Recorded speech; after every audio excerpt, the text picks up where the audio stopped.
So let's discuss 3 ways that we can refine our search results. First way is to limit your results to only those articles that are full text.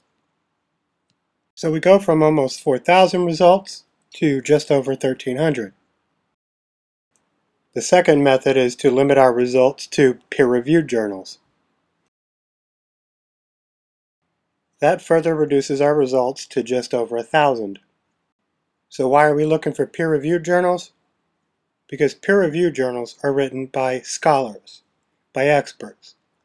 They're written by people who are recognized in their field as having done their homework. They're called peer-reviewed because after the research is done and the articles are written, they're submitted to the publisher, who then has the articles scrutinized for errors by other experts in the field, by the author's peers, hence peer-reviewed.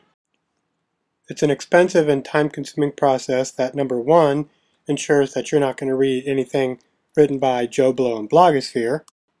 Number two, it's also intended to ensure the authority and the reliability of the research.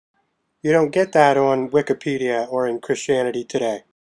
So we've got about 1,000 full-text, peer-reviewed results, but 1,000 of anything is still too many. So let's click this advanced search link here, and by doing so we can further refine our results to only those articles that have an abstract. From here, let's reselect full text and peer-reviewed, and then select abstract available. This reduces our results to just 74. Now that's a much more manageable number. In fact, that's just about what we want to work with. So what is an abstract and why do we want one? If you click on the title to any one of these articles, you'll be taken to a detailed citation of the article, which includes an abstract. An abstract is a synopsis of the article's content that answers some pretty important questions about the article. Like, what problem was the author trying to solve? Why should the reader care about the problem? How did the author go about his research? What were his methods? And what were the results of the research?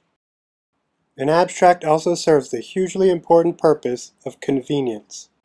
Without an abstract, we might download a document and read several pages of it before we realize that the article presents an Eastern Orthodox theology of worship, when what we're after is a Protestant theology of worship. And our final basic search limiter is this Select a Field drop-down menu. If in your paper you want to discuss the liturgical aspects of worship, then you might limit your results to those articles that mention liturgy in the subject area. And that way you know that your results have liturgy as a main theme.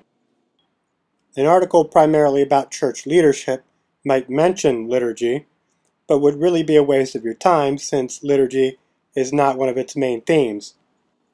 Let's say you don't know what you want to search for necessarily, but you do know who you want to search for. Maybe you want to search for articles written by our hermeneutics professor, Scott Womble. So you type in his name, and then you have to limit it to author.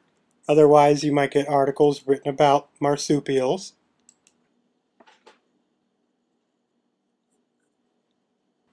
And you'll notice that Professor Womble has written tons of stuff for the Stone Campbell Journal. They've even indexed his book. That'll do it for part 2 of this tutorial. In our next tutorial, we'll discuss controlled vocabulary.